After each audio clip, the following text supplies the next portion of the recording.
Bom dia, bom dia. Oi, Marina. Boa Já começamos tarde. com você já plugada direto, né? Tudo bem? Tudo e com você? Aqui é boa tarde, são 5 E da boa tarde. tarde, né? Bom dia para o pessoal que está entrando aqui e boa tarde para você aí, né? Bom dia, Brasil, boa tarde, Quênia. Como é que você está aí? Tá tudo bem? Bem, e você? Só tô dando uma arrumadinha aqui, mas hoje tá bom assim, né? Tá bom, tá ótimo. Tá muito sol aí? Não, imagina, tá um temporal aqui, na verdade. É mesmo? Tá em Aqui também época, teve um temporal no Rio de Janeiro de madrugada, mas agora o tempo está firmando um pouquinho. tá em época de chuva aqui. E chove É, todo dia desse jeito, mas é uma loucura, porque 7 da manhã você acorda com o nascer do sol lindo. Às 8 tá um temporal que você não enxerga o horizonte, assim. Às 9 já tá um solzão. Então, assim, não tem muito imprevisível, assim. ó, a nossa amiga em comum, Paola, já está dando boa tarde e bom dia para nós. Ah, boa tarde, Paola. Marina, como é que você está aí? Como é que tá? Você está bem aí? Você está isolada? Como é que você está aí? Qual é a sua situação aí? Marina está no Quênia, né? A Marina está em Mombasa, né? Que é uma cidade mais ao sul do Quênia. Como é que você está aí? Tá tudo bem? Tá, olha, eu dei muita sorte de conseguir me isolar, né? Eu consegui, na verdade, um apartamento emprestado de um amigo indiano que eu fiz em Nairobi. Ele, no caso, está na Índia, em lockdown. Ops, você deu uma sumidinha, você tá por aí ainda? Eu estou aqui, você está me ouvindo? Não, eu só não tô te vendo. É Aconteceu. estranho. Deixa eu ver aqui, peraí. Tá. Aham, Eu vou... voltei. Voltou. Vamos começar de novo. Vamos lá, porque entrou muita gente e eu estou aqui, vendo aqui quem está entrando, estou acenando para todo mundo. Bom dia para vocês aqui. Marina, boa tarde aí. Marina está em Mombasa, que fica na região mais ao sul do Quênia. Não é Nairobi, a capital, né? E a Marina, perguntei para a Marina e volto a perguntar se ela, como é que ela está fazendo para se proteger, se ela está protegida, se ela está bem, como é que está a situação dela em Mombasa. Então, eu estava contando que eu dei muita sorte, porque consegui um apartamento emprestado com um amigo que eu fiz em Nairobi. E na verdade foi uma confusão, assim, porque estava fazendo uma viagem de volta ao mundo, agora estou em suspenso aqui, mas eu estava viajando muito nesse pique de não saber onde eu estaria na próxima semana. Então, quando eu estava em Nairobi, eu estava entre Mombasa e Kisumu. Kisumu é uma cidade que fica mais perto da fronteira com Uganda, mais interior mesmo do Quênia. Uhum. E comecei essa conversa por uma plataforma que oferece o sofá. Eu não vou citar nomes aqui, mas é uma plataforma que oferece, é uma comunidade de viajantes que os locais oferecem um sofá, um lugar para dormir, e aí esperando uma troca cultural, na verdade, com os viajantes. E eu até cheguei a me candidatar assim para ficar aqui, mas de última hora acabei decidindo ir para Kisumu, por conta de um voluntariado. E quando eu estava lá, que a situação apertou por causa do Covid, eu fiquei numa situação super. Nossa, o que vai acontecer agora, né? Porque a rede hoteleira, os hostels, essas plataformas de troca de hospedagem, enfim, tava tudo fechado. Quem quer receber uma estrangeira a uma altura dessas, né? E aí a sorte foi que a gente acabou ficando amigo e ele falou: Nossa, não pensa duas vezes, vai lá para o apartamento em Mombasa, fica lá o tempo que precisar. Mas assim, na verdade não é, né? Eu tenho um tempo contado aqui, até por conta de visto, e não dá para ficar aqui para sempre, né? No apartamento do bom moço. Então, eu tô fazendo. E assim, eu dei uma sorte porque eu consigo fazer o isolamento, né? É muito diferente de estar num hostel, por exemplo, que você tá dividindo ali com o pessoal. E aí é isso, eu tô conseguindo me proteger. Eu saio uma vez a cada semana, uma semana e meia, assim, para ir ao mercado.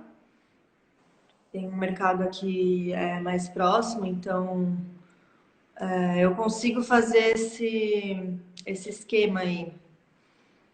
Entendi. Você tá protegida, você está num apartamento, você está conseguindo se manter isolada, mas para você sair, você precisa sair de máscara, né? E Uhum. você vai preferencialmente ao supermercado, ao mercado, os mercados estão funcionando normalmente, ou você prefere comprar de pessoas que estejam na rua, assim, os vendedores, que são os vendedores informais, né? O que você o que você privilegia aí na hora de você fazer suas compras? Verdura e fruta eu compro com os produtores locais, né? O Quênia tem um mercado enorme informal, né? 80% do mercado é informal. E então tem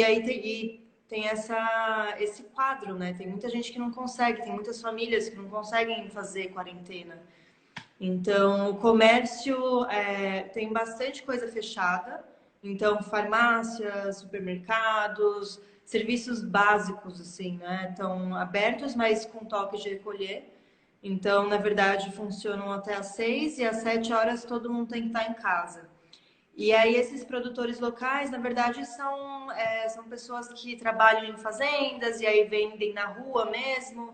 E eles também têm esse horário, mas eles trabalham com máscara. E aí tem também como se fossem umas pias improvisadas. Então, eles montam com barril, assim, com torneira, com galãozinho, um sistema para lavar a mão, assim, na rua mesmo. Então, e aí na porta do mercado também, eles fazem o teste da temperatura, dão álcool em gel, passam álcool em gel no carrinho também. Então eu estou dividindo um pouco entre os dois, assim, mercado mais para produtos mais industriais, né?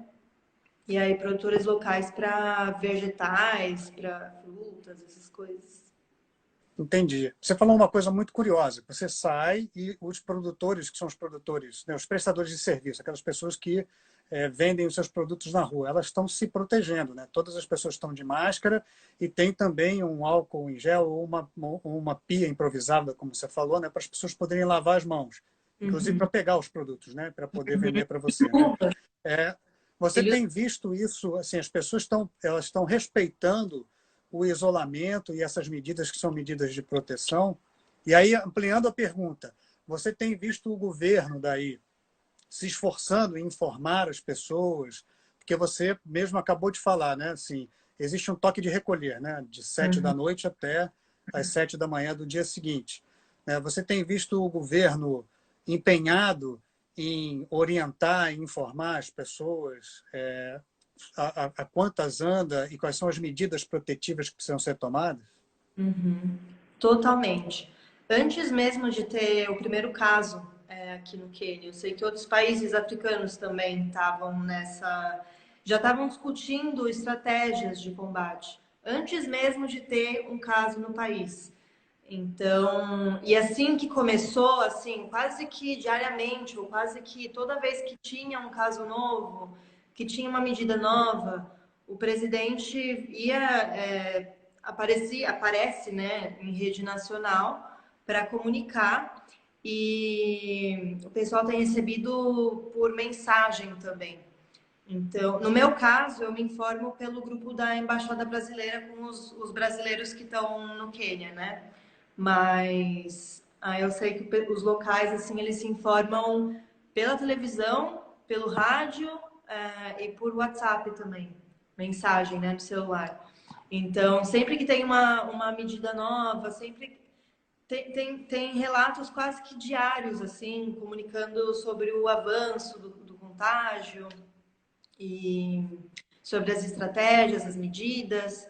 E desde o começo, assim, já foram implantadas estratégias como suspensão das escolas. Isso foi logo na primeira semana.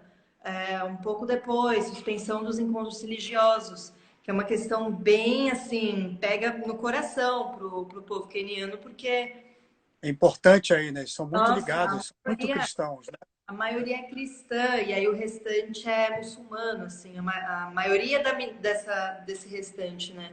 Então os encontros religiosos são muito, assim, eles são super. E é em época de Ramadã ainda também, então, mas tá sendo respeitado, assim, né? Então, são medidas drásticas, assim, que estão sendo tomadas e o pessoal está respeitando. Quanto ao toque de recolher, tem uma questão da força policial. Então, quem está na rua essa hora, a polícia está fazendo a ronda e aí age, né?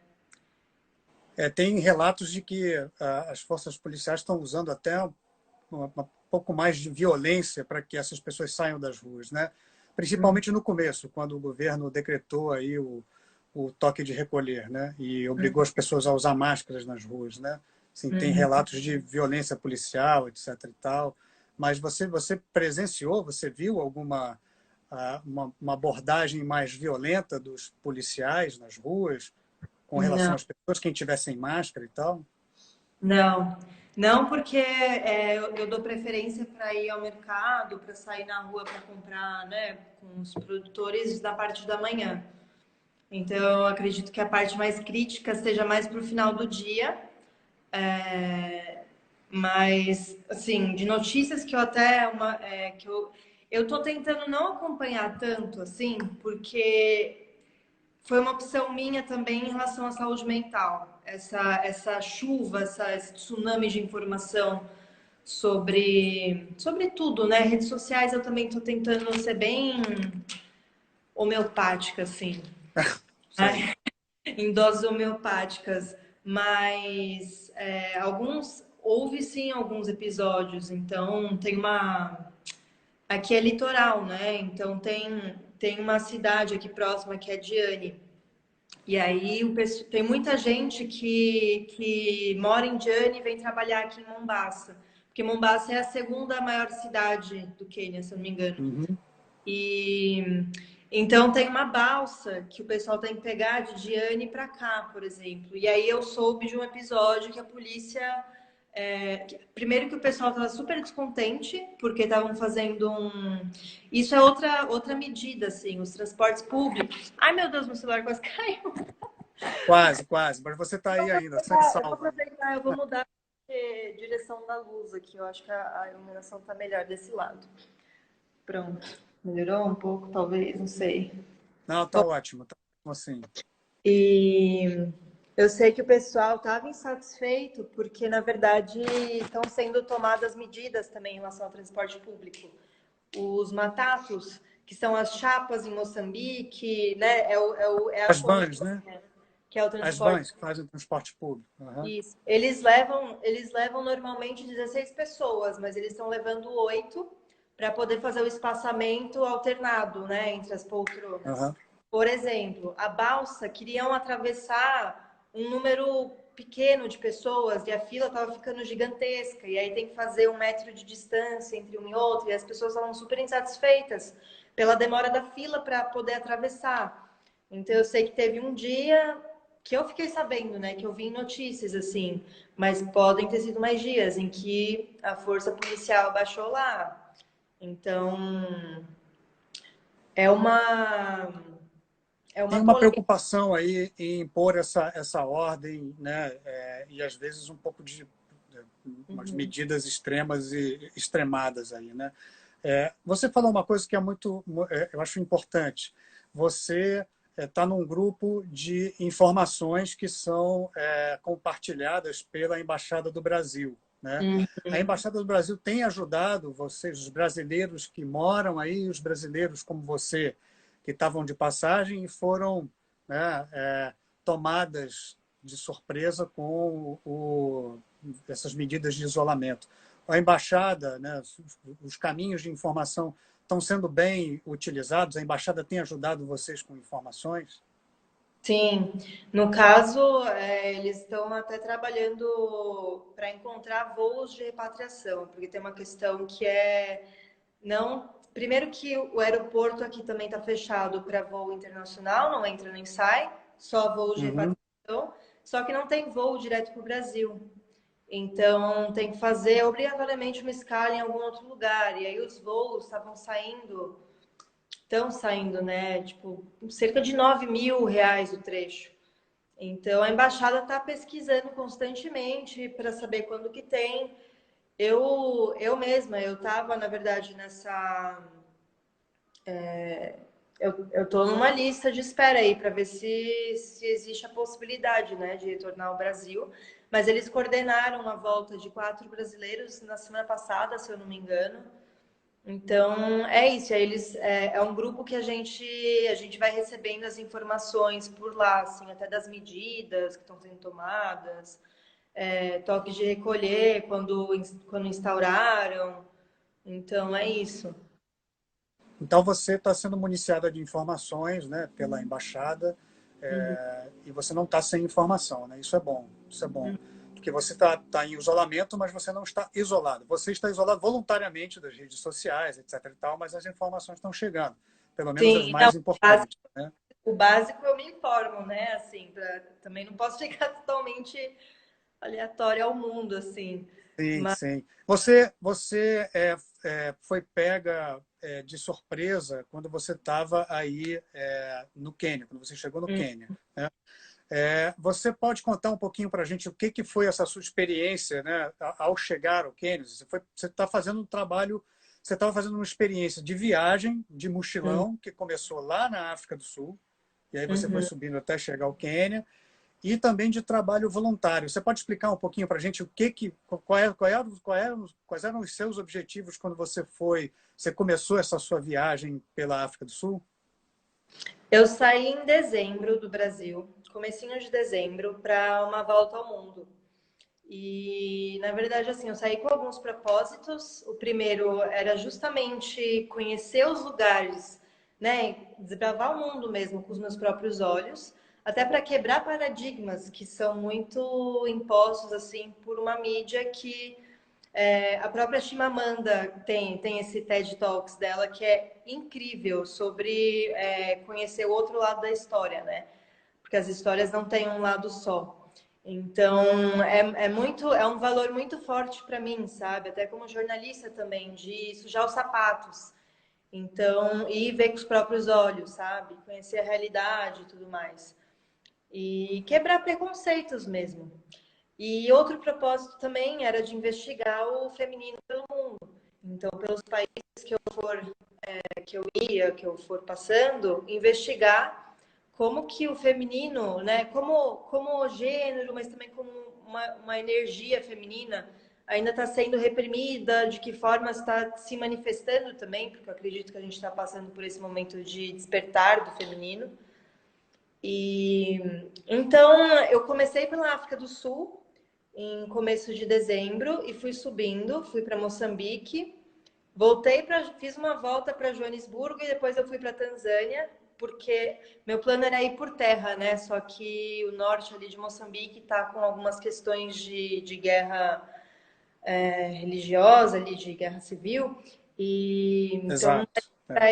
não daria para ir por terra. Então eu fiz essa manobra de voltar para Joanesburgo, que eu fiquei super feliz porque eu senti que, como eu tinha feito uma passagem muito rápida, senti que eu não tinha feito justiça para a África do Sul, porque eu passei 3 semanas na cidade do Cabo e 2 dias em Joanesburgo, sabe? Então isso já foi um primeiro foi um paradigma assim que eu quebrei muito forte, que assim foi conhecer um lado B de Joanesburgo, porque eu voltei, na verdade, em Moçambique eu conheci 2 primos que são da África do Sul e moram em Joanesburgo.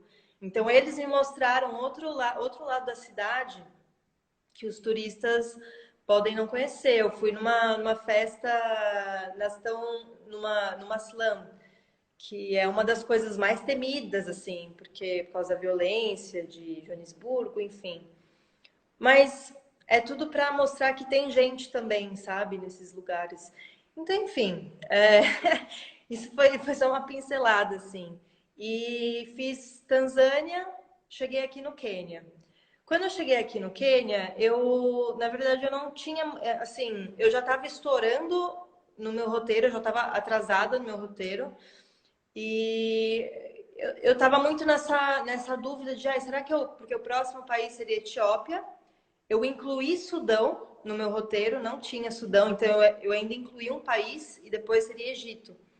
Então, por questão de tempo, assim, eu estava muito, gente, será que eu fico... Porque eu também, assim, para não passar correndo pelos lugares, eu estava tentando fazer pelo menos 20 dias em cada país. Até para realmente vivenciar e conhecer mesmo, mas, assim, de uma forma mais profunda, né? Então, acabei ficando... Bom, já estou aqui indo para o terceiro mês de Quênia. E eu acabei ficando mais e ficando aqui no Quênia justamente por conta do voluntariado que aconteceu, assim. Foi um voluntariado com mulheres, que era algo que eu queria muito fazer. Eu acabei indo para Kisumu para voluntariar com um projeto chamado Hope Designers, da Cargeno. E é um programa de empoderamento de mulheres que são soropositivas para HIV ou que têm familiares nessa situação. E porque, assim, até em relação a um quadro de HIV, assim, do Quênia, é muito... Na minha visão, pela minha vivência, assim, eu entendi que é muito atrelado a um machismo cultural que existe aqui também. Porque as Tem mulheres... mais mulheres HIV positivas do que homens aí no Quênia? 65% dos casos são mulheres. E o que acontece? Tem 2 mulheres para cada homem, num quadro populacional assim do Quênia.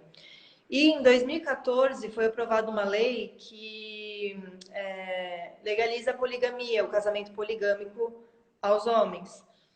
Só que isso só conversando com quenianas mesmo, com mulheres daqui, elas morrem de raiva disso, porque na verdade só institucionalizou o machismo, um comportamento que já existia antes desse relacionamento múltiplo dos caras com as mulheres, quando o contrário não é aceitável. E o que acontece é que isso também isso permite, é como se fosse uma validade, assim, uma validação para os homens se relacionarem com várias mulheres, tem várias parceiras, então eles infectam muito mais as mulheres do que o contrário. E a situação piora, assim, porque as mulheres aqui no Quênia também têm menos acesso à educação. E dessa forma, elas não alcançam postos de trabalho no mercado formal da mesma forma como os homens. 80% do mercado informal é composto por mulheres. Então, essa coisa que eu relatei no começo, de trabalhar nas fazendas, de trabalhar vendendo verduras na rua, mulheres. E então, assim, todo esse contexto, somado também à questão do casamento, que quando uma mulher vira viúva, por lei, ela tem direito à terra, como, né, a herança do casamento e tal. Uhum. Só que tem a justiça paralela, que é a questão das tradições, da cultura do povo, né? Então, na verdade, o que acontece realmente, essas mulheres viram viúvas, a família do marido aparece e toma as terras, e ela não tem direito algum pelas leis, por essa justiça paralela das tradições, né, da cultura. E aí tem até um ditado aqui que diz que você descobre quantas mulheres, quantas esposas o homem queniano tinha no funeral dele. Em todas. Mas, e é uma questão muito triste, porque isso coloca as mulheres numa situação de vulnerabilidade, de dependência financeira. Então, esse projeto, o que ele faz, o Hope Designers, dá aulas de costura e de empreendedorismo para essas mulheres, porque são vários fatores, Alexandre, mas assim, tem mais um outro fator que eu queria até citar, que é essa questão do quando as mulheres são diagnosticadas, elas perdem os empregos, né? Assim, por um estigma muito forte, Preconceito, né? total. Porque as pessoas têm medo que elas sejam infectadas pela mera presença, sabe? Por um toque ou, assim, por mais que o país trabalhe em conscientização, as pessoas ainda têm muito estigma assim, em cima da doença, tem muito preconceito. Então, essas mulheres perdem os empregos, não conseguem se realocar, e elas continuam com o papel social delas de cuidar da família, cuidar dos filhos. Só que elas não tendo acesso a emprego, não tendo essa renda, dependendo muitas vezes do marido que está lá com outra mulher, seja amante, seja outra esposa, enfim. É uma situação muito triste. Então, o que esse projeto faz é dar uma forma, assim, para elas poderem criar produtos, criarem um negócio delas, assim, de produzir roupas, produzir bolsas e poderem vender e criar alguma renda para elas. E só que quando eu cheguei lá, eu fui só sentindo que, né, tava me chamando, fui. E eu já tava assim, de repente eu vou, não sabendo o que eu ia fazer exatamente no voluntariado, né? Eu tava pensando até em fotografar, de repente entrevistar as mulheres, colocar as histórias delas no Instagram do projeto. Cheguei lá, Isso elas... em Kisumu, né? Desculpa te interromper. Isso em Kisumu, quando você saiu da Tanzânia e chegou no Quênia, né? Isso. Que desculpa te interromper, mas é porque eu queria Mas, também juntar um dado para você também comentar, que é o seguinte: você se envolveu nesse trabalho, que é um trabalho voluntário. Você vai explicar agora para a gente o que foi que você foi fazer. E queria que você também contasse como é que foi o approach, né? Como é que foi essa chegada e o estabelecimento desse trabalho, porque você mesmo acabou de falar uma coisa que é uma coisa também importantíssima, né? Sim, não adianta você decretar uma lei garantindo a terra para uma mulher quando ela se torna viúva, quando a prática social é outra, né? Sim, não adianta impor, você precisa mudar as concepções, você precisa mudar através de um contato respeitoso, porque você está mexendo ou você está influenciando uma cultura de uma outra pessoa, né? Sim, então é preciso ter preciso ter uma mudança, não uma mudança imposta de fora, seja de fora do país ou até mesmo dentro do país, criando uma lei, etc. e tal. Você precisa ter uma aproximação que é uma aproximação respeitosa e levando informação, né? Não adianta nada decretar e querer dizer, olha, isso aqui é melhor para você, porque isso não funciona, né? Nesses uhum, lugares. Foi isso que uhum. você viu lá? Exatamente. E tem uma questão que a lei, o direito, anda lado a lado com cultura, né? Muitas leis surgem por conta de um hábito cultural. Então, assim, a questão da tradição é muito forte na África, assim, pelos países que eu viajei, pelo menos, né? Desde a África do Sul, passando por Moçambique, Tanzânia e Quênia.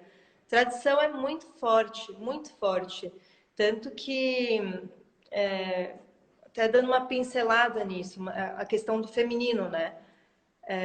A África do Sul, por exemplo, as mulheres são muito mais empoderadas num olhar moderno, só que elas ainda tentam equilibrar com a tradição. Então, as mulheres estão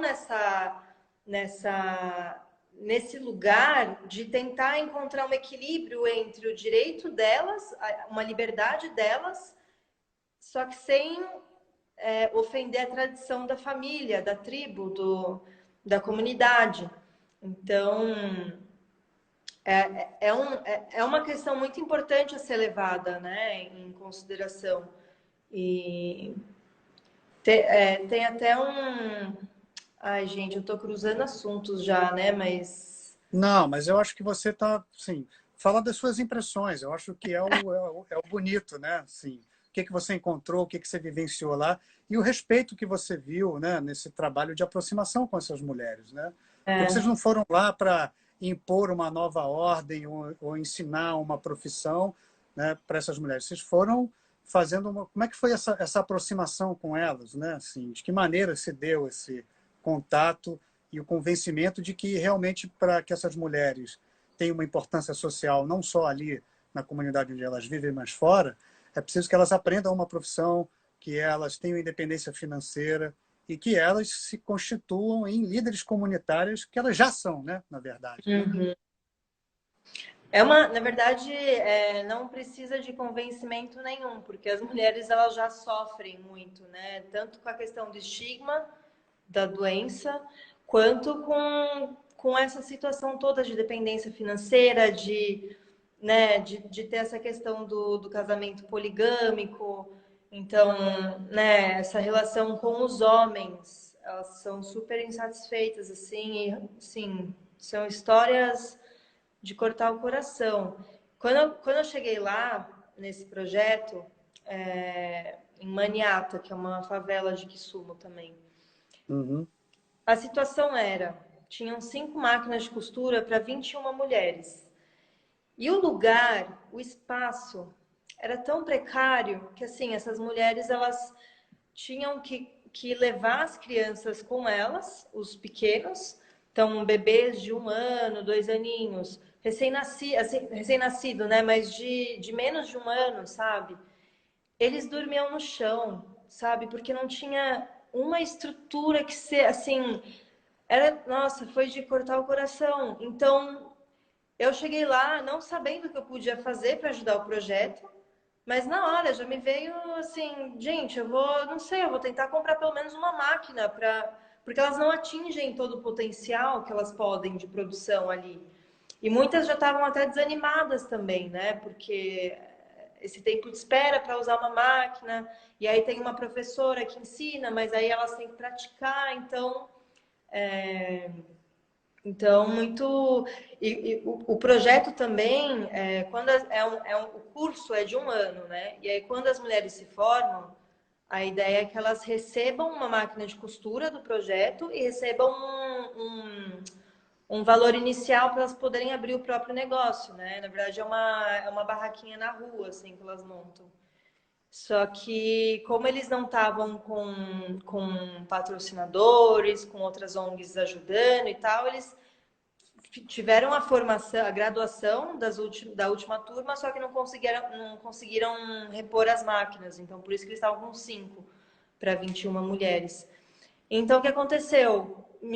Eu criei uma vaquinha online, crowdfunding, e em uma semana, assim, foi uma experiência. Nossa, foi assim, eu fico até sem palavras, porque mais de 100 brasileiros assim se mobilizaram e doaram, e a gente conseguiu arrecadar um valor para comprar 17 máquinas de costura. Então, na verdade, Uau! ficou com 22 máquinas no total. E o fundador, na verdade, é uma organização que tem uma canadense como, né, como uma chefia, assim, mas a diretoria ela é local, né?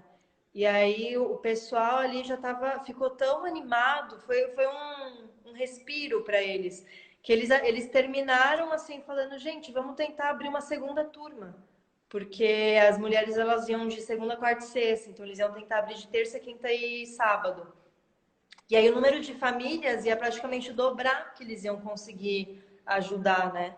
Então, isso, nossa, eu fico até arrepiada, assim, porque eu escrevi isso no meu Instagram, né? Eu falei que no meio de uma pandemia a gente conseguiu criar uma história de amor entre Quênia e Brasil, que foi uma coisa muito linda, assim. E você conheceu mulheres que já tinham passado por turmas anteriores? Conheci, eu passei pela lojinha de uma e ela, gente, eu até comprei uma camisa dela. E ela estava super feliz, ela me contou que realmente ela passou a conseguir sustentar a família dela, né, depois. E ela conseguiu montar a lojinha dela. Então, eles mantêm contato com essas mulheres depois que elas se formam, né? Então, nossa, é muito incrível, assim, o trabalho que eles fazem, sabe? E esse apoio que é tão importante para essas mulheres E dentro desse como quadro. é importante, né? Como, assim, como não é difícil o trabalho de ajudar, né? De Uhum. empoderar essas mulheres, assim, empoderar como se elas não tivessem poder. Elas sempre tiveram poder, né? Mas é despertar, né? Esse empreendedorismo que está latente nessas pessoas, né? Principalmente nas mulheres, né?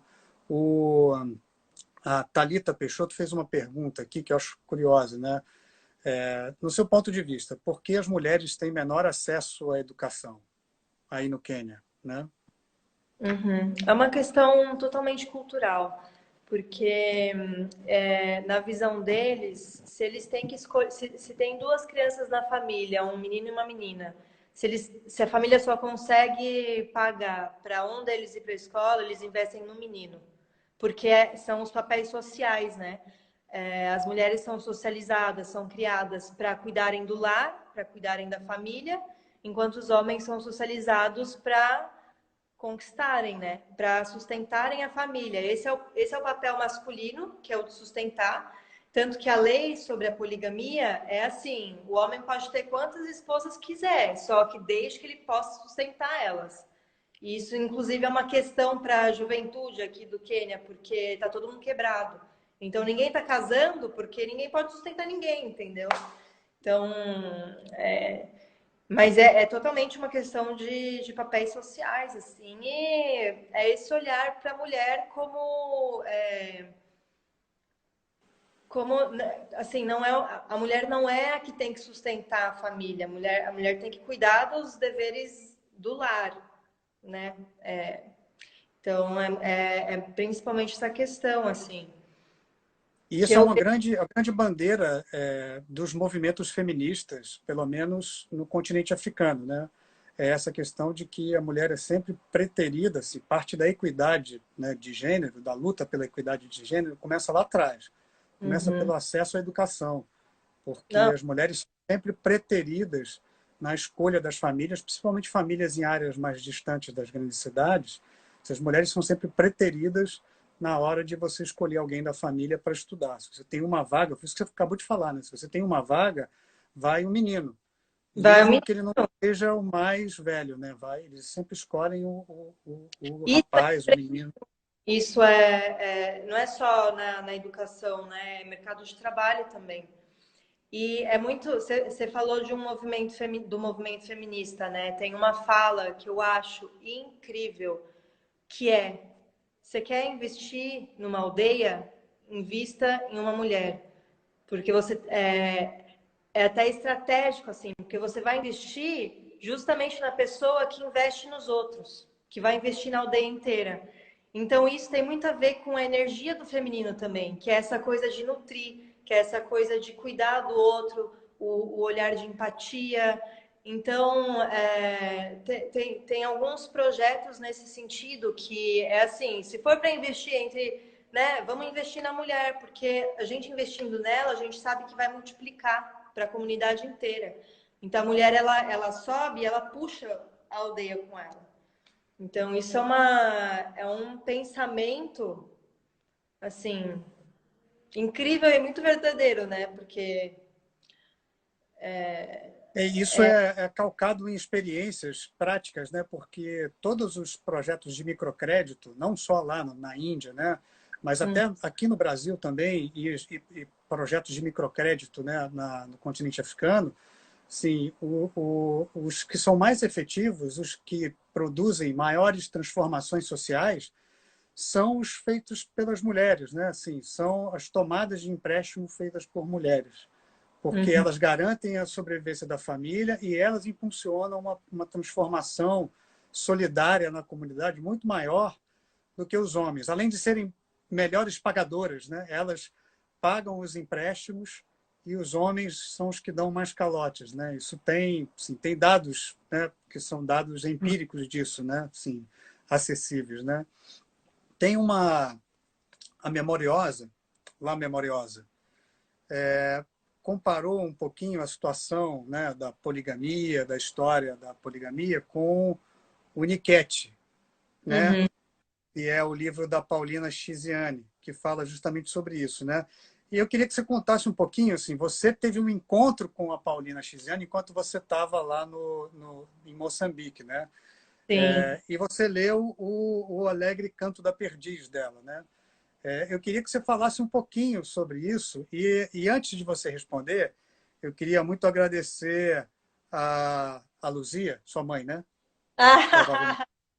Porque ela está fazendo um serviço de informação paralelo à nossa conversa, muito importante, né? Estou acompanhando por aqui. Luzia, muito obrigado, viu? É Ah, ótimo isso. Esse é um projeto paralelo de troca de informações também, enquanto a gente está ela tá conversando. dando serviço, né?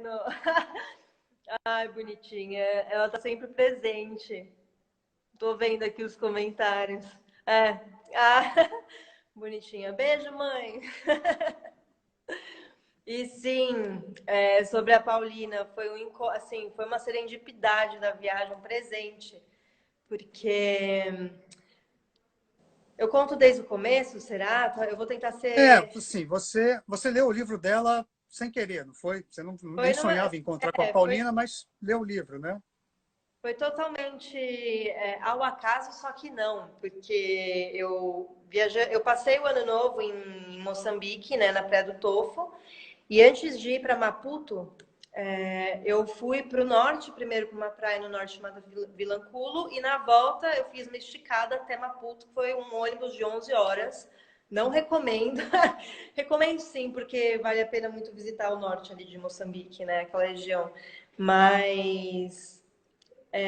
E eu tinha esse. Eu sou uma rata de livraria, de e-book. Eu tenho, assim, uma pilha de livros para ler e eu vou acumulando, né? E aí eu tava no ônibus, eu falei, eu vou ler um livro, né? Tinha um lá, o Alegre Canto da Perdiz, que tava lá desde o ano passado, eu falei, eu vou ler esse. Comecei nas primeiras páginas, começou a falar de, olha aí, exatamente, começou a falar de Capulana, de Zambésia, de Maputo. Eu falei, gente, esse livro tá falando de Moçambique. Nossa, eu já fiquei encantada. Assim, eu falei, não, eu li numa tacada só, assim, nessa viagem de ônibus, eu li de uma vez. Quando eu cheguei, aí chegando em Maputo, eu fiquei na casa de um amigo moçambicano que eu tinha feito também. E ele sabia do meu projeto e antes, assim, quando eu ainda estava na África do Sul, ele tinha me falado, eu vou te ajudar com o seu projeto, né? Porque como eu estou procurando por mulheres em cada país para entrevistar, para conversar, ele falou que ele ia me ajudar a fazer alguns contatos. Ele falou, eu tenho uma artista para te indicar, eu tenho uma dançarina, eu tenho uma escritora, eu tenho uma advogada. E começou a falar várias mulheres e eu assim, olhinho brilhando já. Enfim, cheguei na casa desse meu amigo e eu falei, Mata, você não vai acreditar, eu li um livro no ônibus, eu acho que é de uma escritora moçambicana. E ele, aí eu falei assim, é o Alegre Canto da Perdiz, da Paulina, não sei o que. Ele falou, cara, que isso? Eu já te falei, a Paulina é a escritora que eu vou te apresentar, que eu queria te apresentar para você conversar com ela. Eu já fiquei assim, meu Deus do céu, acho que eu tenho que falar com a Paulina mesmo, né? Foi uma série de encontros, assim, que me levou até ela, né? E aí foi muito engraçado, porque ele me passou o contato dela, ele mesmo é um dançarino, então ele é super conectado nesse meio cultural de Moçambique. Ele me passou o contato dela.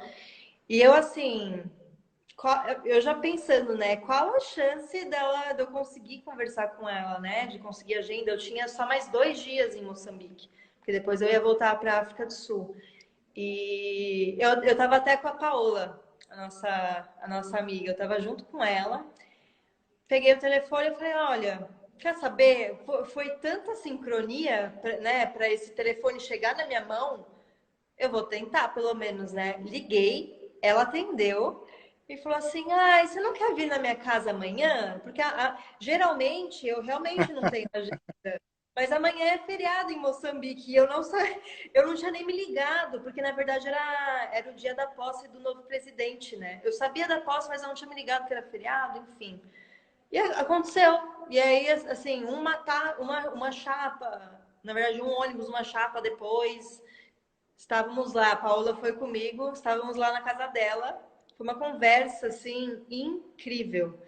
E eu até ia trazer Conta um uma, pouquinho mais a conversa com a Paulina, como é que foi? eu até ia trazer uma fala dela, várias falas dela que foram assim de explodir a cabeça, assim. E uma delas foi justamente sobre a questão do colonialismo, porque eu perguntei, o Alegre Canto da Perdiz é uma história que fala sobre o colonialismo moçambicano, né? A formação dessa nação como ela é hoje, o papel da mulher nessa formação da nação. E aí entrando também na questão do machismo colonial, que é uma questão que é muito importante porque não só o machismo colonial, como o próprio colonialismo ainda existem. Estão de pé ainda. É um contrato que ainda está de pé, versão 2.0, porque, primeiro, numa questão religiosa, né? Então, assim, o cristianismo, por exemplo, em Moçambique, a Igreja Universal é praticamente um monopólio, assim. E é uma tristeza, assim, porque teve um escândalo em Moçambique, se eu não me engano, ano passado. Mas qual que foi o caso? Foi, inclusive, um brasileiro, dono de uma rede de igrejas aí, que chegou em Moçambique. E aí é isso. Começou essa pregação de, Jesus, né, doe para Jesus. E aí os moçambicanos foram lá, venderam casa, venderam tudo que tinham para dar o dinheiro para a igreja. A pessoa foi lá e, ó, rapou. Então, foi uma situação que a própria Paulina contou que está acontecendo, que é muito grave, assim, porque é uma religião que já impõe que o homem negro tem que passar pelo homem branco para chegar em Deus. Porque Deus não é como nós, Deus não é negro, Jesus não é negro, o padre não é negro, o papa não é negro. Então, tem toda uma questão que, né, são filtros que ainda existem. Isso é só uma vertente desse colonialismo. Outra coisa é justamente a formação dos saberes. Então, ainda é tido muito como essa importância de se estudar na Europa, de fazer um mestrado, um doutorado na Europa.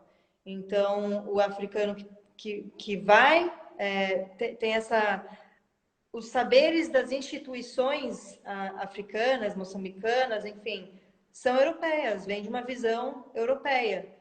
Então, o africano vai, ele se forma em instituições europeias, aprende a língua do colonizador, aprende tudo que manda o livro, volta e se torna um líder.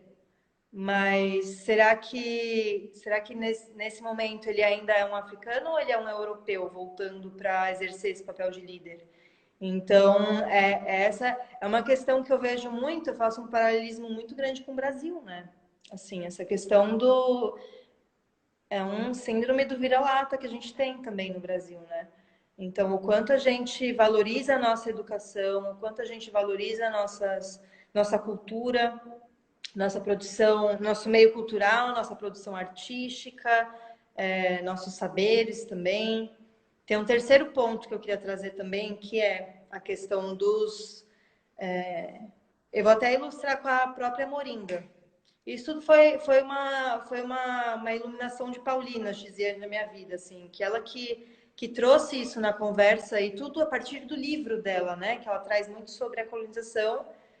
E uma das perguntas que eu fiz na entrevista foi sobre se ainda está vivo, porque, né, já sabia qual que era a resposta, mas enfim. E aí ela deu como exemplo também a questão da moringa. A moringa é um saber medicinal do povo, e aí chega o europeu, extrai essa moringa, passa pela farmácia, pelo laboratório, revende como em forma de comprimidos por um preço mega blaster super faturado. E aí é assim, não é higiênico consumir a moringa da forma como vocês consomem, tem que consumir o comprimido super faturado, sendo que é uma extração da própria terra deles. É um saber cultural que na mão deles não vale nada, mas depois que passa pelo laboratório europeu, aí vale. Então, são várias questões aí que são muito. E a gente até. Juro, última coisa, eu falo muito. Não, Você já... tá ótimo, tá ótimo, tá ótimo. Uma última questão sobre essa questão do colonialismo que ainda existe foi uma live que 2 médicos franceses fizeram recentemente, falando sobre a vacina do Covid, que deveria ser. Os primeiros testes deveriam ser feitos na África. E assim, um amigo médico meu me falou, eu fiz alguns stories bem revoltada, assim, né? Porque é racismo, é um preconceito, assim, latente. E um amigo médico até me respondeu, falando, não, mas para testar essa, por questões médicas, só ajeitando aqui, por questões médicas, assim, quando você vai testar uma vacina, você precisa testar em lugares que ainda não são epicentro, né? Que não tem tantos casos. Só que assim, não é que eles falaram, vamos testar em Moçambique porque tem 10 casos. Não, a fala foi, vamos testar na África. E entra muito nessa questão da África ser considerada como um país, como um quintal de casa, como se fosse um laboratório. E, gente, a África é um continente de 54 países, sendo que cada país tem uma pluralidade absurda de línguas, de culturas, de raízes, né? Então, é um absurdo, assim. Essa fala foi super racista. E eu que estava aqui, eu fiquei possessa com isso. Eu falei, gente, como é que pode isso, sabe? Não deixa de ser um colonialismo ainda, sabe? Esse olhar do colonizador. Então, assim, E é o muito que a absurdo. Grada Quilomba chama de racismo estrutural, né? Sim. Uhum, E é você observar o outro como você historicamente sempre vem observando, né? Com um olhar cheio de pré-conceitos e de estereótipos, né? Sim, os estereótipos uhum. eles avançam, né? Como questionou a Chimamanda, né? Assim, a história única, né? Sobre o continente africano, e tal. Não que a história única esteja errada, mas a grande questão aqui é que o estereótipo ele é incompleto, né? Sim, é um lado da visão só, né?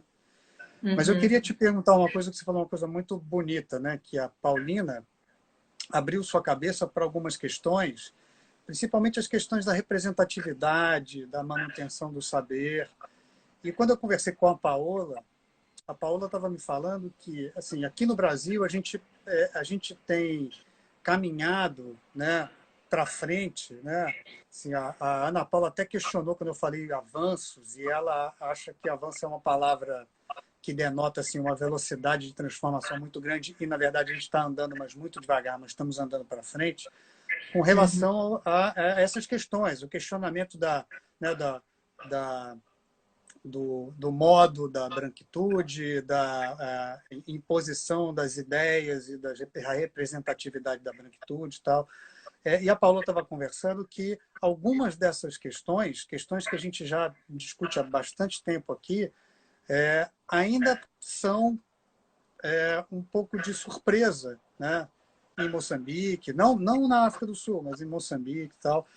Além dessa conversa você teve essa conversa com uma pessoa muito assim, crítica, né? Da sua própria situação como, inclusive, cidadã, não só de Moçambique, mas cidadã do mundo, alguém que é porta-voz, inclusive, de muitas mulheres na sociedade moçambicana. Mas você vê esse mesmo questionamento nas pessoas com quem você teve contato, não só em Moçambique, mas na África do Sul e no Quênia, por onde você passou? A questão do colonialismo ou do racismo? Exato, os dois, porque um está ligado no outro, né? Sim. Na verdade, você falou que na África do Sul não tanto, mas na África do Sul é latente a questão assim, na verdade, da xenofobia. E não é uma xenofobia com qualquer um, é xenofobia com africanos. Então, os Sim. próprios sul-africanos combatem os africanos presentes, mas não o turista europeu. Eu fiquei super indignada quando eu passei lá, mas também conversando com outros sul-africanos, com mulheres, é, eu me conectei muito com mulheres imigrantes lá, né? Então, do Zimbábue, de Moçambique, do Congo, eu falei do Malawi, gente, eu fiz uma amizade tão linda com duas meninas do Malawi. Assim, é muito difícil, assim, essa questão do... Ao mesmo tempo, eu fui lá na Cidade do Cabo, tem essa situação, né, da xenofobia, mas que em setembro do ano passado tiveram alguns ataques, porque a taxa de desemprego na África do Sul é um negócio, assim, Grande. absurdo, é 29% de taxa de desemprego. Então, o discurso do governo é culpando os migrantes que vêm e roubam o trabalho, mas até que ponto? Porque aí, quando você vê, todos os ambulantes na rua são imigrantes. E assim, os comércios que eles conseguem construir é justamente porque eles começam um negócio na rua e crescem, e aí eles conseguem abrir o comércio, mas isso não. Então, vira uma questão cultural, assim, e ao mesmo tempo. Aí foi uma aula de história empírica que eu tive na África do Sul, né, na cidade do Cabo. A questão é uma democracia muito recente na África do Sul. E a história deles é turbulentíssima, assim, com a história do apartheid e tudo mais. Só que, na minha visão, e de, né, construída a partir de conversas que eu tive com locais, é que a África do Sul foi posta num vitrine para internacionalizar, né, para mostrar a África para o mundo muito cedo. Não tinha estruturas ainda para, assim, não tinha estruturas depois de tanta turbulência, assim, eles não tinham ainda se estruturado internamente e não tinham dado todo o suporte para os próprios habitantes, né? Então, a maioria da população negra ainda vivia deslocada, sabe? E ainda estava excluída do sistema educacional, ainda estava excluída do mercado de trabalho. Então, tem uma disparidade social muito grande. E aí eles abriram as portas para o mundo, e aí, claro, aí virou virou um imã assim para outros países africanos, né, que querem fugir de uma situação de guerra. Então, pessoas que querem fugir de situações precárias mesmo. Então, vão para a África do Sul achando que vão encontrar oportunidade, aí encontram essa hostilidade. Então, é muito triste, porque é africano contra africano, sabe? E aí dá, assim, não, gente, briguem com os brancos, sabe? Por que vocês não brigam com os brancos? Dá uma vontade de falar assim, mas. Porque Marina, não deixa de ser uma você... herança do colonialismo também, sabe? Sim, sim, eu concordo com você. E isso me faz te perguntar uma coisa que é uma coisa bem, bem quase pessoal, né? Assim, você teve contatos com muitas mulheres refugiadas, né, vindas de outros países na África do Sul. Você teve contato com muitas mulheres em Moçambique, no Quênia, através do seu trabalho voluntário, né? Faltam um minuto para a gente terminar aqui. Eu vou logar de novo, tá? Ah, Mas eu de queria volta. deixar uma pergunta para você, enquanto a gente, né, enquanto cai aqui e a gente se conecta de novo. Queria deixar uma pergunta para você responder na nossa volta, que é, sim, você, uma mulher estrangeira e branca, que tipo de cuidados você se obrigou a tomar na hora de entrar em contato com essas pessoas, também para você não parecer que está ali, de certa forma, impondo a Invadi- sua atitude ou impondo ali um olhar estereotipado do colonizador ou de alguém que está representando, está chegando ali como o salvador branco, né? O que que você que instrumentos você usou para você não deixar passar, assim, para você se policiar, inclusive nesses contatos, e para você não passar uma ideia que é uma ideia errada a respeito do seu contato com essas pessoas? Você terminou a live anterior com uma pergunta muito importante. Você quer de repente repetir para ficar, porque eu não sei, né? Viram episódios, né? Vamos, para a gente poder. Praticamente.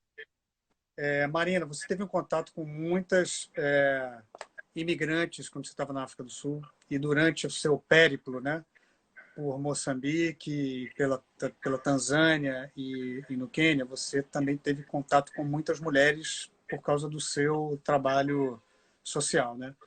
Você, uma mulher branca, estrangeira, que tipo de cuidados você se impôs ou você precisou ter para entrar em contato com essas mulheres e não parecer que você é a salvadora branca que está chegando ali naqueles lugares para salvar aquelas pessoas e para não ficar replicando essa ideia, né, que é a ideia de que a branquitude está ali para salvar aquelas pessoas e que aquelas pessoas não têm direitos ou não têm a capacidade, elas mesmas, de serem protagonistas de suas próprias histórias. Precisam de uma tutela sempre de alguém branco para ajudá-las a se empoderarem de suas próprias histórias. Eu sempre...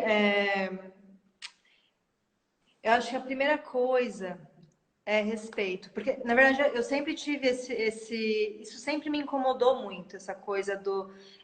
depois eu vim a descobrir que tem um nome, é a Síndrome do Salvador Branco, né? E, na verdade, em termos de voluntariado, eu tenho uma questão minha, que é essa coisa de voluntariar com crianças, que eu não consegui resolver muito bem, porque essa coisa realmente da pessoa... E uma questão muito ligada à África, que é também um paradigma, é também um preconceito, porque todo mundo tem essa visão de, a África, coitadinha, miseráveis. Você vai pesquisar, criança africana, você só vê é a mesma imagem, é uma criança desnutrida. E não, gente, não, tem crianças gordinhas também, sabe? Tem crianças bem nutridas. Não é que não tenham crianças desnutridas, tem, mas mesma coisa no Brasil, também temos crianças desnutridas. Então é muito essa imagem de, eu vou para a África para fazer trabalho voluntariado.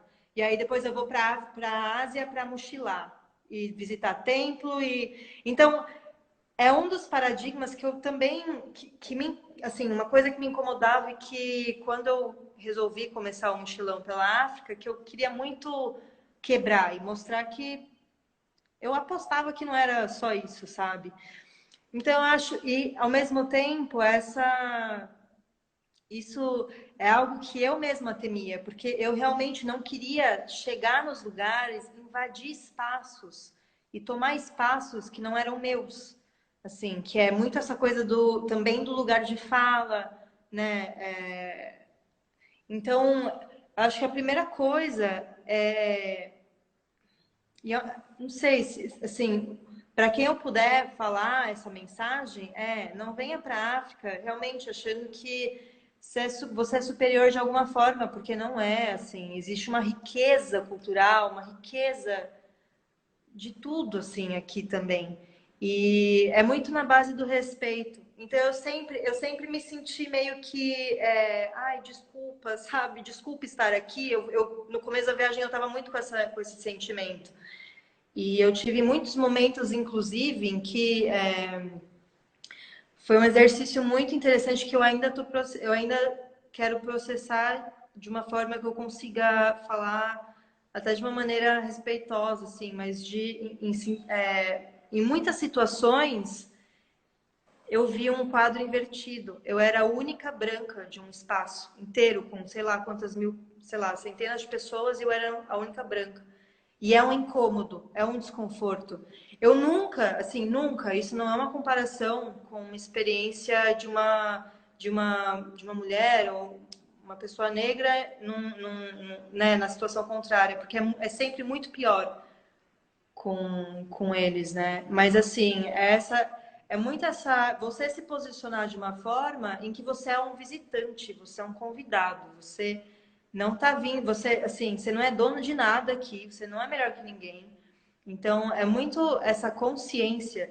E eu tive uma experiência que foi muito linda para mim, assim, que foi muito significativa, que me mostrou também uma forma de conduzir esse projeto, sabe? Que foi justamente quando eu fui numa festa, numa slam em Joanesburgo. Uma township, uma Eu, favela, né? Uma das favelas. desculpa, é que slam é em Uhum. Moçambique, é uma township. E foi muito lindo, porque eu fui com esses amigos que eu fiz em Moçambique, que eram locais, e aí eu conheci também, a gente tinha ido na festa no dia anterior, a gente conheceu outras meninas de Joanesburgo e elas estavam com a gente. E uma delas eu fiquei muito amiga, a gente teve um papo super, assim, incrível sobre espiritualidade e tudo mais. E ela estava super querendo me proteger ali na township, assim, na festa, mas... E ela pegava meu celular e ela escondia, então ela tinha esses cuidados, E eu ficava, ai, gente, sabe, querendo conversar com as pessoas. Ali a gente entrou numa cabine assim do DJ assim da festa. E sendo que eu queria conversar com as pessoas que estavam ali. E aí rolou uma situação muito linda, na verdade, porque o nome dela é Embale. E ela mesma, ela pegou meu celular e ela começou a fotografar. E eu tava. Primeiro me bateu um sentimento de, meu Deus do céu, que jornalista impostora eu sou, por que, que não sou eu? Eu tava mais preocupada em conversar com as pessoas, queria ter a experiência. E isso aconteceu muitas vezes na viagem, de esquecer de fotografar, às vezes, né? E aí eu vi ela fotografando e registrando tudo, eu falei, gente, era eu que devia estar fazendo isso? Mas aí quando eu vi, e aí eu vi as fotos, e aí eram fotos que mostravam, assim, Marina, nunca conseguiria tirar aquelas fotos daquele jeito das pessoas dali da Township, porque ela já tinha uma intimidade da língua, uma intimidade cultural com essas pessoas, que eu nunca teria. Então, é aquela questão da fotografia. Você aponta, você tá vendo um cenário real, você aponta uma câmera, tudo muda. Por causa da lente da foto, todas as pessoas mudam na frente de uma câmera, né? E com ela não, assim, era uma coisa tão natural, eu já chegava fazendo piada com as pessoas e fotografava. Então a gente começou a fazer, a gente montou uma equipe, assim, do nada. Então eu vi dois menininhos gêmeos, assim, apontei em Bali, tira foto daqueles dois ali. Aí ela ia e tirava, e as pessoas ficavam à vontade com ela. Então é entender. E aí foi um aprendizado muito importante para mim, porque essa coisa do o quanto a gente está realmente indo para uma era do coletivo. Eu não vou realizar esse projeto sozinha. Eu preciso do olhar da Embale no meu projeto também. Eu preciso das fotos dela, feitas por ela, e qual o problema dela fazer, entende? Então, é muito essa coisa de coexistir, sabe? Que eu acho que é muito importante. É você ser um viajante que por mais que você seja turista, é sempre lembrar que você é um convidado. E entra muito uma coisa de respeito cultural também, sabe? Então, eu não sei se eu Você consegui falou uma coisa, responder muito bem. não, você falou uma coisa muito bonita, que você estava aí com o intuito de se integrar e de conversar e de ajudar, né? Mas não impondo a sua vontade, nem impondo os seus valores, mas se misturar e entender os valores locais. E nesse exercício, você se esquecia de tirar fotografia, o que é ótimo, porque as pessoas, geralmente, né, essa é uma grande crítica que se faz às pessoas que vão fazer trabalho voluntário no continente africano, em qualquer um dos países, é que as pessoas vão imbuídas numa missão.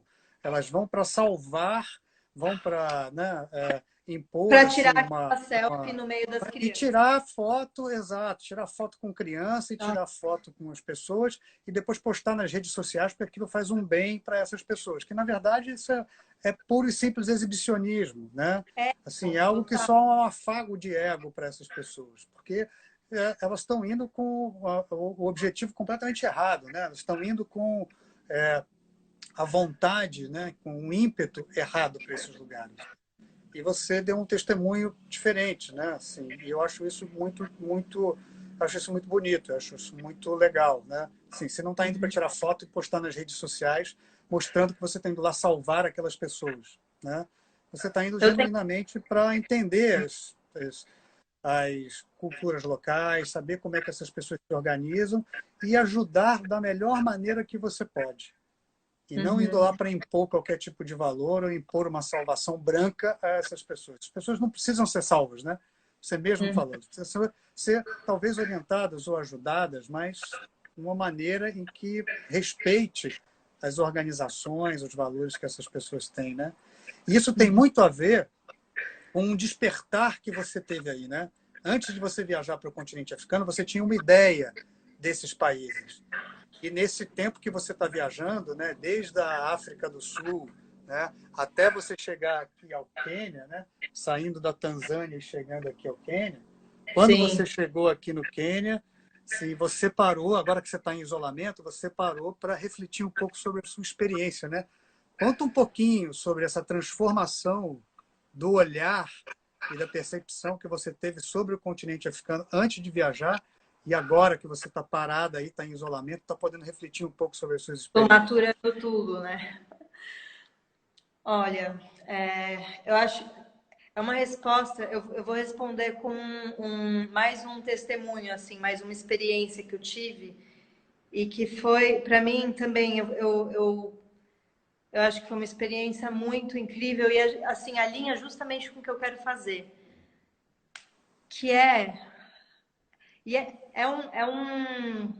até um paradoxo, porque ao mesmo tempo que eu estou aqui para fazer justamente essa jornada da heroína, entrando em Campbell, né, falando sobre a jornada do herói, que a gente tanto fala da jornada do herói, mas e a heroína? Quem que está falando da heroína? E é uma jornada completamente diferente, né? Então, ao mesmo tempo que eu estou construindo essa jornada, que eu me lancei nesse projeto, enfim, que exige uma boa dose de coragem, né, também. Então, ao mesmo tempo que eu tô costurando a minha história com as histórias das mulheres que eu encontro pelo caminho e aprendendo sobre o mundo, assim, desbravando realmente o mundo empiricamente, né? E acho que uma coisa que aconteceu que eu fico imensamente grata, assim, quando eu estava em Moçambique, gente, falando em troca cultural, não é mesmo? Acho que era a primeira noite do ano. Eu estava em Moçambique, estava na rua, assim, tinha festa na rua até tarde, no centrinho lá.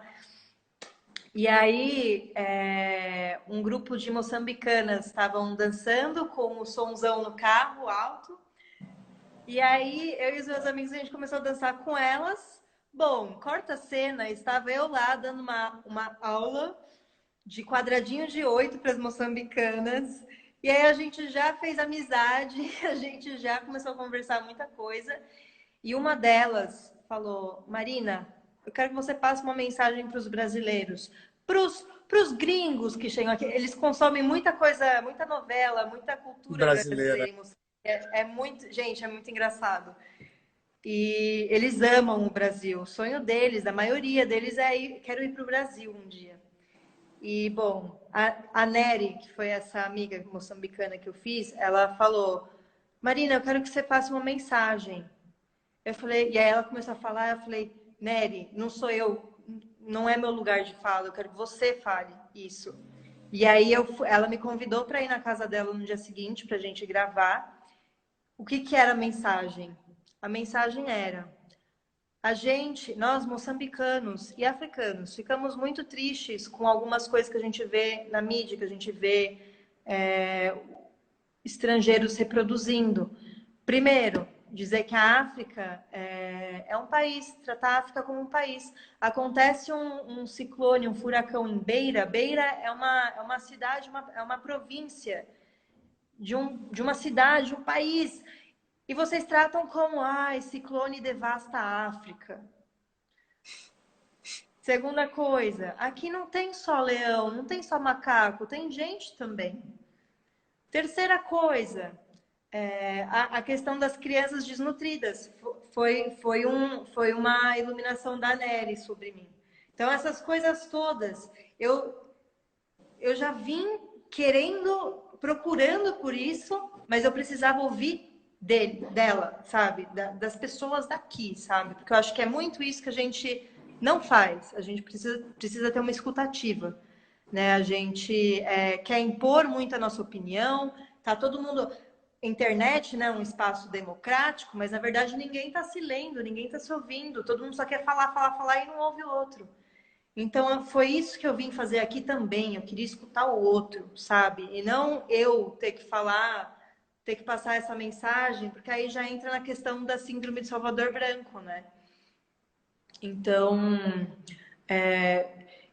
esse processo eu fui construindo também com uma evolução pessoal minha, assim, de ir maturando essa vontade que eu já tinha, mas entender como que empiricamente eu aplico isso, sabe? Como que na vida, como que a gente aplica isso, né? Então, e é muito louco, porque não precisa vir para África para isso acontecer, para fazer esse exercício, né? Então, é, mas Mas qual foi a imagem que você desfez, que você tinha do continente africano antes e que você desfez com a sua experiência aí?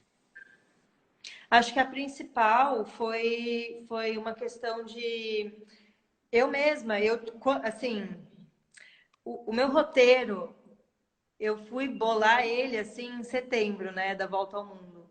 E eu não, vinham vários sinais. E essa viagem ela foi construída muito com base num lado mais espiritual da coisa também, sabe? Então, eu recebia muitos sinais, eu tinha muitos sonhos assim com África, África, África. E eu não queria começar pela África. Eu estava morrendo de medo. Porque assim, na minha visão, ai, uma mulher branca viajando sozinha. Aí pesquisando, você não encontra tanta informação quanto, sei lá, um mochilão na Ásia, mochilão na Europa, mochilão, sei lá, pelos Estados Unidos, pela América do Sul, qualquer outro lugar, cara. Você vai procurar na internet, tem pouquíssimas pessoas fazendo conteúdo sobre a África. No Instagram também, tem muita gente ótima fazendo conteúdo sobre viagens na África no Instagram. Mas assim, dá medo, porque é quase como assim. E aí eu pesquisava como que eu vou fazer para ir de um país para outro. Aí eu via tipo, uma dificuldade de roteiro de voo mesmo, assim, de voo. Aí você não encontra informação sobre se tem ônibus de um lugar para o outro, de um país para o outro, como que é a questão das fronteiras. Então, esse era o meu maior medo, assim, a questão de viajar sozinha, pensar que não tinha estrutura para mochilão, que era mais difícil. Sim, é mais difícil. Tem muita coisa que você vai meio que aprendendo no desenrolar da viagem. Então não tem, você não consegue pesquisar pela internet se tem, sei lá, se tem um matato daqui até Diane. Você vai descobrir aqui localmente, né? Perguntando para as pessoas. Mas foi muito essa coisa de perder o medo de realmente me relacionar com as pessoas, de perguntar, achar que eu ia chegar aqui e eu não ia ser bem-vinda por ser uma mulher branca também, sabe? Então eu desconstruí muito isso também. Porque, e aí isso eu confundia muito com essa coisa do assim, querer respeitar ao mesmo tempo, não parecer. Eu não queria dar essa impressão da salvadora branca, eu não queria viver isso, sabe? Mas é uma coisa que é uma imagem herdada, né? Assim, que a gente tem que desconstruir, é um olhar colonizador que a gente tem que desconstruir. Então, eu acho que essa foi a minha principal, assim, eu perdi medo de viajar pela África, assim, nesse sentido. A África não é gente, não é um monstro. Você vai chegar aqui, você não vai ter, assim, hostilidade, você não vai ser expulsa dos lugares, entendeu? E não é difícil de viajar pela África, não é só porque você não encontra na internet que significa que é difícil. Perca esse medo de ter contato com os locais, sabe? Assim, se abra para aprender a cultura deles também, porque eu acho que é muito isso. As pessoas visitam os lugares não querendo desapegar de crenças que a gente leva na bagagem, né, para o lugar. Porque é isso, você vai para o lugar com uma bagagem, mas você vai soltando coisas no caminho. Tipo, ah, nossa, eu achei que eu precisava disso, não preciso, deixa para lá. E você vai agregando outras coisas que você vai aprendendo na viagem. Então você volta com outra bagagem totalmente diferente. Mas acho que as pessoas têm muito medo de desapegar, sabe? De crenças, de vivências, de culturas. E eu vejo muito isso em relação. Vou até fazer um paralelo assim com religião. Não é porque você tem uma religião e o amiguinho tem outra, não quer dizer que você não possa beber das duas fontes. Você não vai deixar de ter a sua religião porque não tem como, é uma escolha sua, sabe? Então, não se deixe, não deixe de se abrir para o outro com medo de perder a sua identidade. Você não vai, só vai enriquecer ainda mais, sabe? Então, foram esses, acho que foi um aprendizado assim que eu tive, que a África me deu, sabe? que eu acho que a sua fala tem muito a ver com o comentário do Davi Jeremias aqui, falando que, assim, se a gente fosse se calcar, né, pela imagem que é vendida para nós no continente africano, né, essas imagens só intensificam essa construção de estereótipos, né? De que a África é um lugar selvagem, é o lugar da carestia, é o lugar das guerras civis, é o lugar das crianças passando fome, é o lugar dos homens que andam armados. Mas a gente esquece que, obviamente, que para qualquer lugar que você viaje, continente africano, continente asiático, até na Europa e Estados Unidos, para qualquer lugar que você vá, você precisa tomar uma série de cuidados, porque pessoas mal intencionadas existem no planeta inteiro, né? Inclusive aqui. Exatamente. Né? Mas quem mora no Brasil já está bem escolado com, né? Sim, identificar essas pessoas que são pessoas mal intencionadas, né? Charlatões, etc. e tal, né? Mas isso que você falou tem muito a ver com isso, né? A gente, como dizia Chimamanda, né? A gente tem uma história única sobre o continente africano geralmente, né? E a gente não constrói Exatamente. outras histórias, né? Sim, a história Uhum. única é sempre incompleta, né?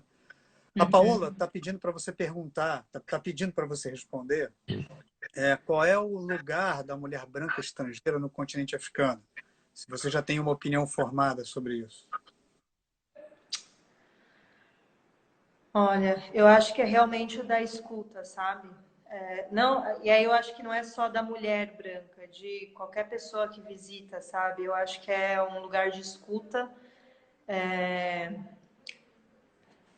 Mulher branca, eu ainda não, eu acho que eu não tenho isso formado ainda. Mas eu vejo muito, na verdade, eu vejo muito essa coisa da conexão feminina e uma questão de, primeiro, relacionando com um comentário que você, uma colocação que você fez sobre os cuidados que a gente precisa ter com, né? Especialmente as mulheres, as pessoas adoram falar pra gente onde a gente deve ou não ir. E, por exemplo, tem uma pesquisa que saiu em 2019, o World Danger Index, que fala que a África do Sul é o primeiro país no mundo, assim, é o país mais perigoso para mulheres viajantes, por conta de uma série de critérios que usaram na pesquisa, né? Eu viajei para a África do Sul. Assim, eu acho muito importante a gente ter a informação, mas e aí também atrelando com a questão da mídia, o que a mídia nos conta, não acredite em tudo que você lê, sabe? Não tem essa posição crítica quando você consome informação também. E, e é a mesma coisa com Joanesburgo, sabe? Todo mundo fala, foi o que eu só ouvi, assim, as pessoas perguntando, você vai para Joanesburgo? Ai, não precisa gastar 2 dias lá, assim, fica um e tá bom, não tem muito para ver. É perigoso, toma cuidado. Gente, São Paulo é perigoso também. E, né? Então, são paradigmas que a gente constrói, até por muita influência da mídia, que a gente quebra na vivência. E não sei, eu vou dar uma resposta lúdica para Paola e ela me conhece, ela sabe. Ela já podia esperar uma resposta assim de mim também. Mas eu acredito muito que o mundo vai se curar através da energia feminina. Então, como uma mulher branca, como uma mulher, na verdade, esquece a parte da mulher branca. Eu acho que as mulheres têm esse papel de se reconectar, resgatar essa esse lugar, sabe? Esse contato mesmo. Porque eu tenho uma teoria que, assim como o sorriso é universal, a gente entende independente da língua. Eu acho que ser mulher também é algo universal. É algo que independe de nacionalidade, cor da pele, língua. Então é a gente resgatar. Fomos separadas, né? Assim, de certa forma, mas a gente temos muitas diferenças culturais, mas temos muitas semelhanças também. Então, eu acho que meu papel como mulher viajando é encontrar essas outras narrativas para poder compartilhar. E aí eu não me coloco no lugar de protagonista, porque são as mulheres que são as protagonistas. Eu sou protagonista da minha história. Quando eu for contar a história, tudo bem, mas eu acho que a mulher tem esse poder de escutar os outros, é um poder de empatia, é um poder do diálogo. Então, e eu não quero assumir um papel como mulher branca, sabe? Eu não quero, porque eu não acredito nisso. Eu quero um mundo em que isso não seja mais necessário, sabe? Eu sei que do meu lugar, eu sou muito privilegiada, mas assim, como que a gente pode desconstruir o racismo, sabe? Juntos, sabe? Não tirando lugar de fala de, das pessoas desfavorecidas, né? Das pessoas que sofrem com essa questão, mas como é que a gente pode construir um mundo melhor a partir disso, sabe? Que a gente tem agora, o que a gente pode fazer a partir disso? Então, eu acho que a primeira coisa que eu podia fazer, que estava no meu poder, era viajar, né? Eu trabalhei muito para juntar esse dinheiro, que agora também já foi embora com essa cambalhota que a Bolsa deu, mas o que a gente pode fazer? A gente pode abrir o olhar, a gente pode escutar o outro. Eu acho que é a primeira atitude, assim, a gente se abrir para o mundo, abrir para o outro, Eu acho que né? você falou uma coisa tão bonita e importante, né? Que é a gente aprender a ouvir, né? Ouvir o outro, né? Porque assim, a gente está num momento em que todo mundo quer falar e ninguém quer ouvir, né? Todo mundo quer impor a sua opinião sobre as coisas, né? A sua maneira de enxergar, mas pouca gente está abrindo a escuta, né? Pouca gente está Uhum. sendo generosa com os outros a ponto de ouvir os outros, né? E parte do se aproximar do outro, do ter empatia, se dá exatamente por ouvir, né? De ser solidário também, né? E Então, puxar junto, né? Se a gente tem esse privilégio de estar em certos espaços, a gente tem que puxar junto, vamos subir todo mundo junto, entende? É criar esse espaço de diálogo, é fazer esse exercício, e foi foi uma coisa que eu aprendi aqui a fazer assim também, de criar esse exercício de não sou eu que tenho que dar essa mensagem, é você. Deixa eu usar o canal que eu tenho, deixa eu usar o meu Instagram para passar a sua mensagem, você vai falar lá. Não precisa ser eu, sabe? A gente tem uma cultura muito forte ainda do eu, essa coisa do influenciador também, de tem que ter um rosto ali. Não, eu quero dividir o espaço que eu tenho, sabe? Eu acho que esse é um papel muito importante dos comunicadores também, né? Assim, é abrir vamos ampliar. E não é dar voz, porque a pessoa já tem voz. É ampliar, né? Então, isso é exato, uma questão muito importante também. exato, exato. Para a gente terminar, porque a gente já está assim, 1 hora e meia conversando, né? Para Nossa, gente, para a gente encerrar, eu queria que você fosse solidária com todos nós, com o que você anda lendo e o que você anda ouvindo, né? O que você leu e gostou e o que você ouviu e gostou dos lugares por onde você passou. Sim, a África do Sul, pode ser Moçambique, pode ser a Tanzânia, pode ser aí o Quênia, né? O que você tem ouvido, que grupos, que artistas, e o que você já deu a dica da Paulina Chiziane, né? Do Alegre Canto da a Perdizes, né? Paulina. É, o que você tem ouvido, o que você tem lido para dividir conosco? Olha, eu vou te falar que depois que eu passei pela África do Sul, eu sou viciada em amapiano. É uma Amapiano. batida, Uhum. amapiano que chama. É muito engraçado porque eu faço um paralelo muito forte assim com o nosso funk brasileiro, mas porque é uma coisa tão cultural assim que surgiu do povo assim. Então, lá na década de 80, foi uma tem o Kasi Culture que eles chamam, que é como se fosse cultura de favela. E aí tem o amapiano, tem o Ngom, se fala com esse estralo mesmo, que é Sim. G-Q-O-M, né? E aí eles falam Ngom. Então, que é uma vertente do amapiano. Então, eles desaceleram o ritmo. Eu só quero entrar para passar o nome certinho de artistas, mas eles desaceleram a batida do eletrônico e introduzem piano. Então, gente, é uma batida muito gostosa, assim. E aí acaba servindo como base do que eles sampleiam, do que eles mixam. E tem até E uma referência. Se você não achar os nomes agora, você me passa que eu divido com todo mundo aqui, faço um post e divido as referências, né? Eu tenho até uma sugestão pop, assim, da África do Sul, que é uma música que tá bombando e, assim, bombou em Moçambique também, chama John Cena, da, da Jojo, se eu não me engano. John Cena. Isso, que é do lutador de MMA. Shoma Josie. Eu vou escrever aqui, peraí, no show. É uma música, gente, bem popzinha, bem dançante, assim.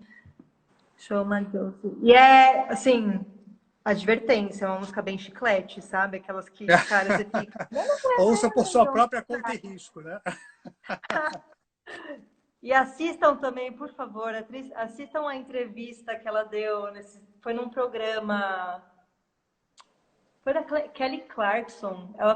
A Shoma Josie foi no programa da Kelly Clarkson e fizeram uma surpresa, porque ela fez essa música porque ela era muito fã do John Cena, que é esse lutador de MMA. E ela estava apresentando, ele apareceu atrás dela. Mas, gente, a reação dela é impagável, maravilhosa. Dá para jogar o Então, nome dela no YouTube e procurar, né, essa entrevista, né? sim, super. Legal. Bacana. Mais alguma dica, Marina? Deixa eu ver, de livros da Paulina Chiziane. E é que, na verdade, eu estou num processo tão de autoconhecimento, eu estou precisando. Eu São essas entendo. leituras que eu tenho feito, sabe? Mas eu queria muito indicar a Paulina Chiziane, assim, porque, gente, escritora maravilhosa. O Perfeito, porque ela Niket também está na tem minha os livros lista publicados no também. Brasil. Ela tem livros publicados no Brasil, 2 livros dela foram Sim, publicados aqui. Então, sim, é uma dica perfeita, uma dica ótima. Muito bom. a obra primíssima dela, né, do Niket, está na minha lista também, que eu preciso ler. Aqui, ó. Exatamente, exatamente. E eu li também outro livro, né, o Mia Couto, que é uma referência de Moçambique, mas Terra Sonâmbula é um retrato tão lindo de Moçambique. Quando eu cheguei, assim, eu consegui viver um pouco esse lado lúdico que ele traz, assim, o surrealismo, né? Então, foi uma leitura também que conectou muito, assim, com a minha viagem em Moçambique. Mia Couto e Paulina Chiziane. São 2 pulos de 10, né? Sim, precisa Nossa, ler. Até porque os dois sim. estão publicados aqui no Brasil, então é fácil de ter Não acesso. tem desculpas, né? Não tem desculpas. Marina, muito obrigado pelo papo. Muito obrigado por você ter dividido a sua história conosco aqui, pela sua generosidade. Muito obrigado mesmo. Eu espero que você volte logo para o Brasil, que você consiga um voo para voltar. Mas enquanto você não volta, que você continue nesse seu caminho de autoconhecimento aí, aproveitando que você está isolada num apartamento em Mombasa, de frente para o mar, né? Que você não sofra tanto por estar isolada e sozinha, tá? Mas faço voto de que você volte logo, venha logo, e aí a gente combina de se encontrar aqui quando você voltar para cá, para o Brasil, tá? Ai, sim, eu que agradeço muito esse espaço, essa iniciativa também, porque, gente, é muito importante, assim, conversar com pessoas que estão por aqui para trazer essa outra visão, né? Que não é só a história única, né? Eu acho que é esse exercício que você conseguiu criar esse espaço para a gente poder fazer. Então, eu que agradeço super o convite, imagina. E Olha, eu então, ia falar outra coisa, né? Essa coisa, tô realmente na jornada heroína, agora tô no momento do ventre da baleia aqui, na minha Batcaverna, tentando lidar com essas questões todas, né? Mas todo mundo. Então, ai, gente, quanta gente linda aqui acompanhando. muita gente batendo palma. A Ellen queria ver uma foto do mar, mas já está de noite aí, né? Ai, A tô gente de combinou noite que aqui. a gente combinou quando a gente começasse a conversar que a Marina levasse o celular dela para a janela para vocês verem a vista, mas está chovendo demais lá e Tava um agora está de temporal, noite, tava. né? Porque ela está 6 horas à frente. Lá são 8 da noite agora, né? Sim. 8 não, são 6 da tarde aí, né? 6h30. São 6h30. Ah, mas eu tento colocar nos meus stories, eu coloco lá uma foto do mar. Eu mandei já Olha, algumas para o Alexandre para fazer escreve inveja. aqui embaixo o seu perfil no Instagram para as pessoas te Ah, seguirem e poste umas fotos da janela, da sua vista daí para as pessoas verem. posso. Eu vou colocar também o endereço do meu blog, porque também eu tenho E o escrito lá, endereço o endereço está lá na sua bio, né? É só clicar, né? Eu também está visitei na seu minha blog bio. clicando lá, né? E no blog eu conto um pouco também dos relatos da viagem, assim. Então, pronto. Ótimo. Marina, muito obrigado de novo, viu? Sim, que você Ah, eu que fique com o nosso agradeço. carinho que estava aqui te acompanhando. A gente está distante, mas está perto, né? Assim, perto e longe. Sim, Tão perto e total. tão longe, tá? Muito obrigado Total. de novo. Um beijo grande e eu espero encontrar você aqui de volta no Brasil o mais breve Com possível, certeza. tá? Com certeza. Obrigada, Alexandre. Obrigada a Beijo. todo mundo que estava aí também na live interagindo. Boa tarde aí, Brasil.